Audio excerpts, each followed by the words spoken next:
So before you ask me, I'm going to ask you because I'm guessing you're going to ask me something about Jose Ramirez, and I'm running out of ways to describe him. So if you guys have any ways to describe Jose that we've missed, love to hear it. Andre, go first. His intelligence. I think when you talk about his numbers, it's easy to talk about his numbers, but obviously to get to the point where he's at, his intelligence has got to be ahead of most.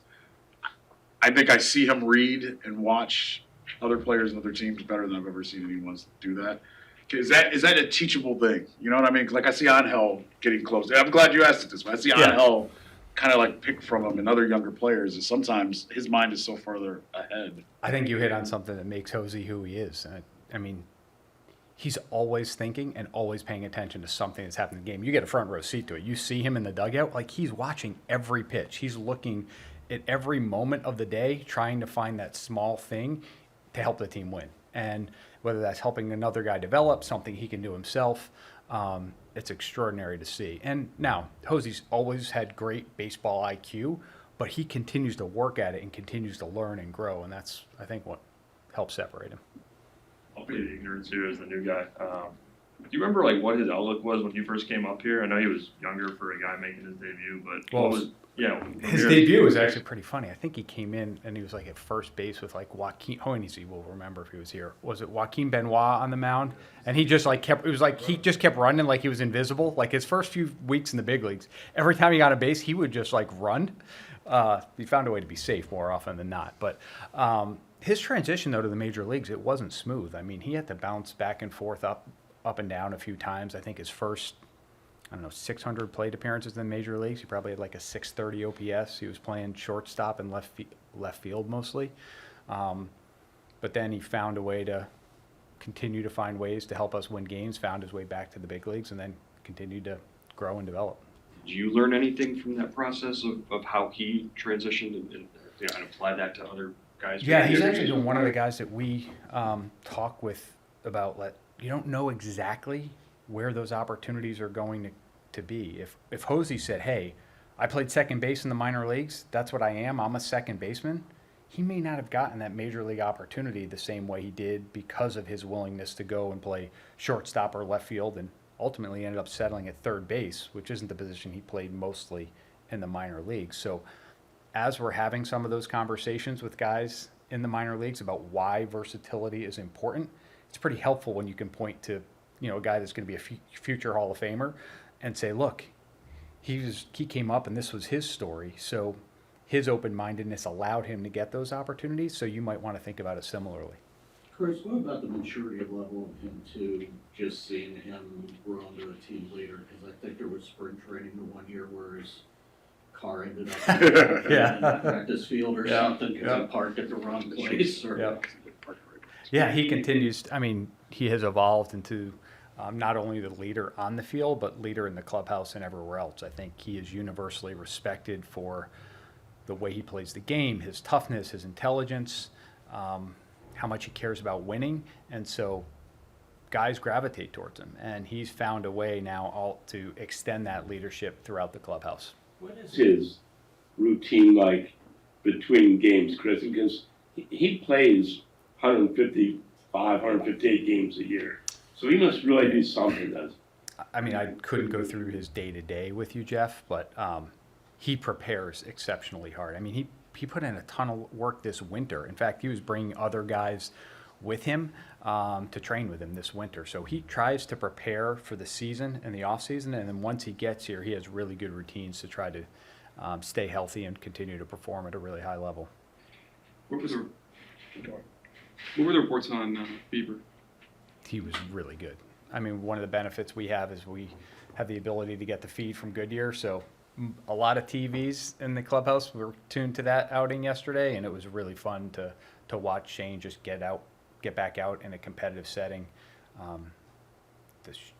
All of his stuff quality is good. His fastball velocity was really good. I think it was like 92 to 94 average, 93.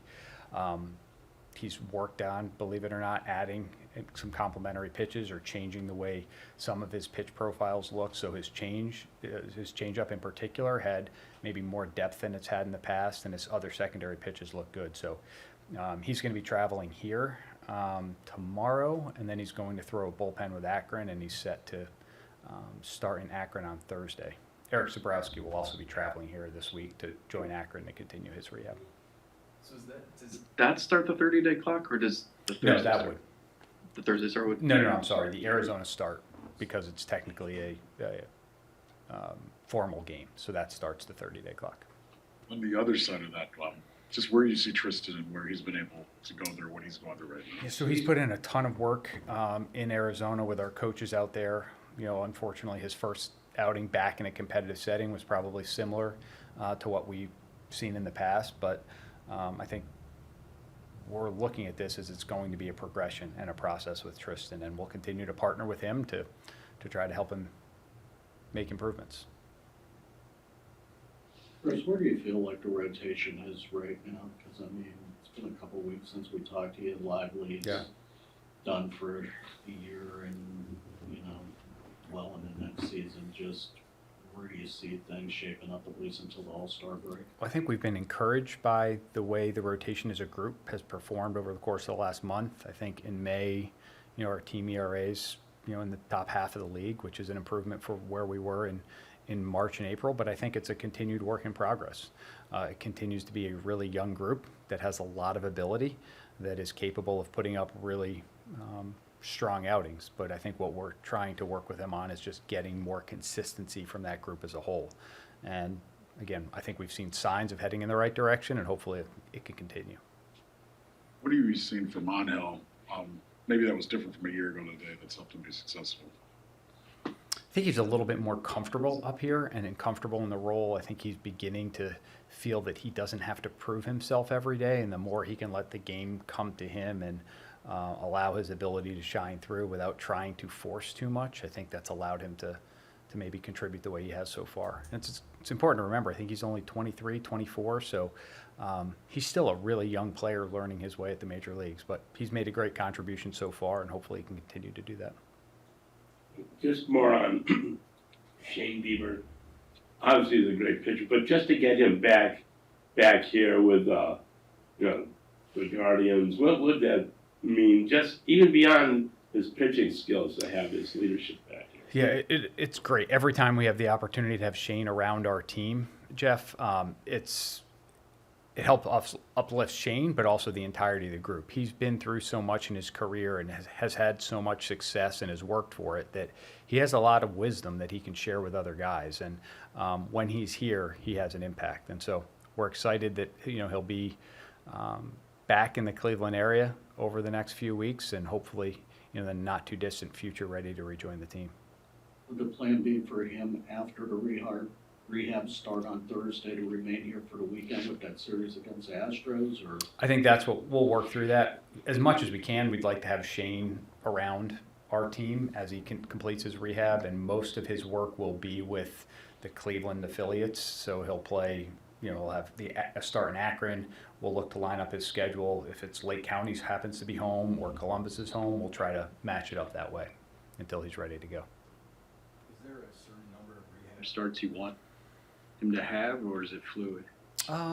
It's not predetermined. I mean, we have a pretty good plan in place, but the one thing we want to make sure, especially with Tommy John, is that we're really deliberate in helping him get back to a point where once he returns, he's able to pitch for the balance of the season without issues. So we'll try to be thoughtful with that and continue to lean on our medical group for their guidance on what that looks like.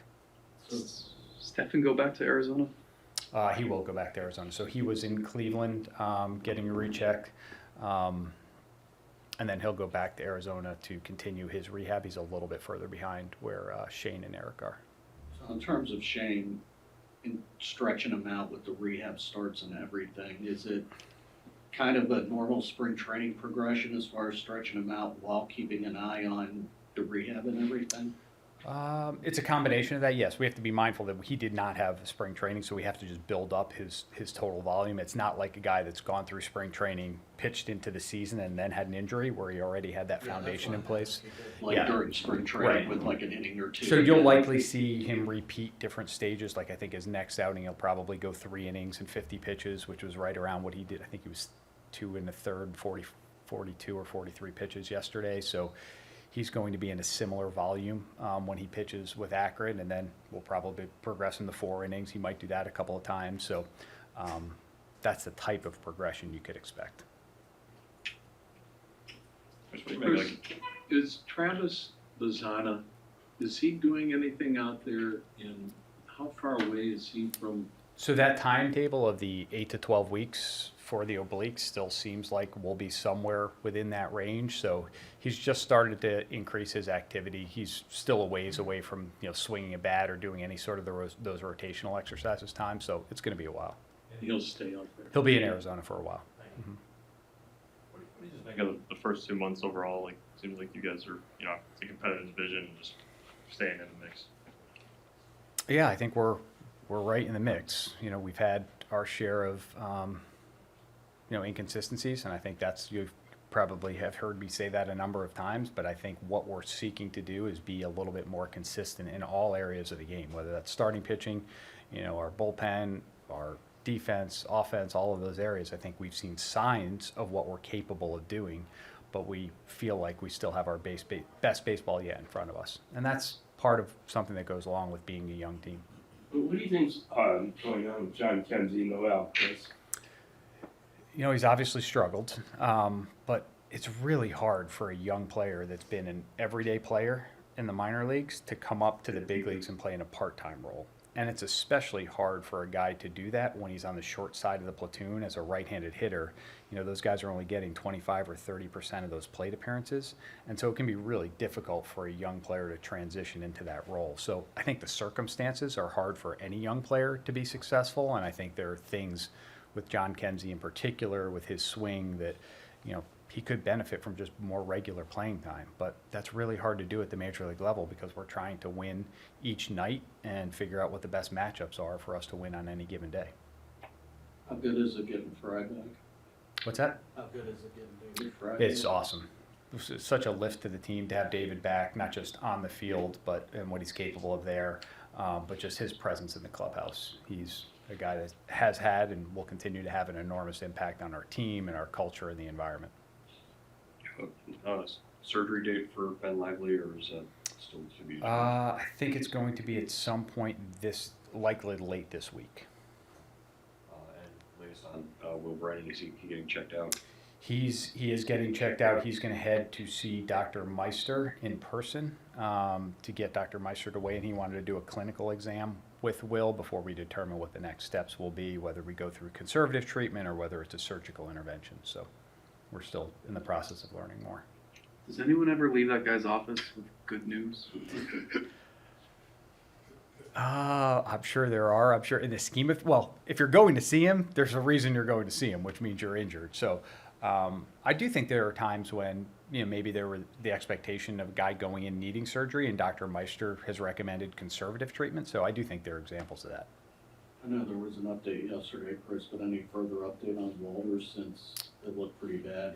Yeah, he has a significant tear in his right lat muscle. We're in the process of getting second opinions and determining whether or not we'll be able to do conservative treatment for it or whether or not he'll need surgery, but he's going to be out a while. It was a significant injury. This is a GM. What was it like Friday night? I mean, seeing pitchers on both teams, Stevenson coming out after a couple pitches, and he just had TJ and then Walters for you guys.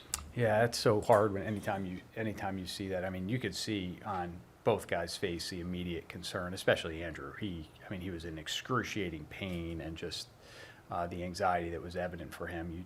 You feel for them as people, as human beings, as competitors. So it's really hard days like that. I got a question, but it's a little different. It's Lou Gehrig's day. It just comes from the top. Okay. Lou Gehrig's day today. Just your thoughts on how Major League Baseball is celebrating and putting the information about ALS. I'm sorry, Andre, I could. Yes, sorry. Just your thoughts on Okay. what MLB has been able to do to make people aware of what he's went through and what that disease has been like. Yeah, I think it's a story that continues to be with us. Obviously, Lou Gehrig is and continues to be the face of what's a really devastating disease. It continues to affect so many people. So for MLB to keep it in the spotlight, to share not only Lou Gehrig's stories, but the stories of so many others that are afflicted with the disease, and trying to put the emphasis on helping find a cure or slow the progression of disease, it's admirable, because I think, whether it's Sarah Langs or others that have been affected by it, there are a lot of people that that hopefully can benefit from the spotlight MLB continues to put on it, and the resources that continue to be raised for research that's needed. Yep. Chris, how do you do someone like CJ Capus and the quick progression he's had to get to AAA and just the way he's still hitting? Like, how do you balance, you want to get him at bats, but not ignoring the work that he's done as a potential asset for your big league team? Well, CJ's on an accelerated path to get to AAA. I mean, he's moved quickly through our system, and it's a credit to his consistent approach offensively and the work that he's done on that front. I think what we're now trying to add is some defensive versatility to his game, where he's now getting some time in the outfield again, in that theme that we talked about earlier. Just the more positions guys can play capably, the more opportunities they'll have to potentially impact the major league team. The other benefit of getting into AAA is there's a big jump in competition between AA and AAA. Once you get to AAA, you're seeing, much better pitching, guys that have major league service, guys that are on the cusp of getting to the major leagues. So that's been a very good learning and developmental opportunity for CJ, and it's been great to see him handle that challenge really well so far. How do you guys, what's the progression plan for DeLauder now that he's back to Columbus? Yeah, so Chase, I think it's important to remember, I think he has 200 total plate appearances or so above A-ball. So there's a few elements to it. There's one, we want to challenge him against better competition and continue to help him build his baseball skills. And then the other one that's equally, if not more important, is building up his volume to help him stay healthy. So I think this week he'll have completed 3 games in the outfield with one game at DH. I think next week he has a similar progression. And then hopefully we can build on that foundation from there and just continue to elevate the floor of his activity and volume. So hopefully he gets to a point where he's unrestricted and can play regularly without having to manage the volume as much. Does that? Yeah. Okay. Yeah. Anything else?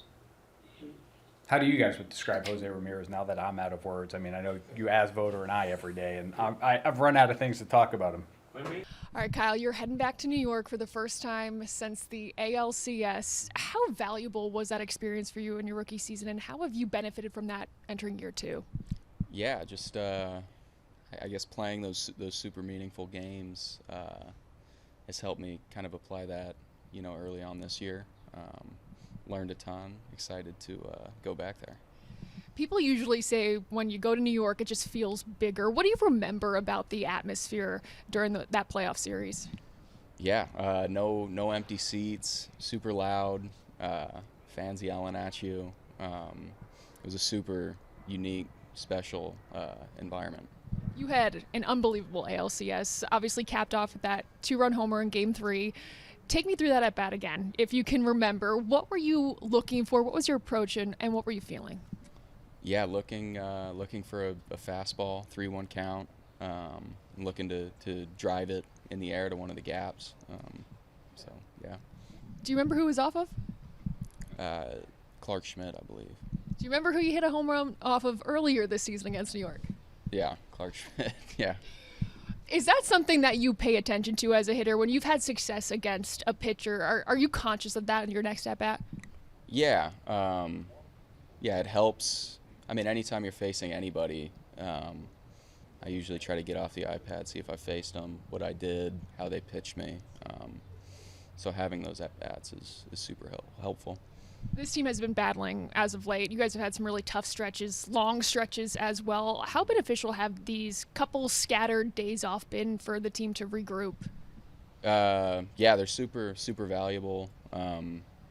Obviously, for trying to get us back on track. It's a long season. We'll stay with it. Today, new month, entering June. What's the pulse in the clubhouse right now? What's everyone feeling? What's the mentality? Everybody's hungry, excited to keep getting after it, and hopefully book some wins.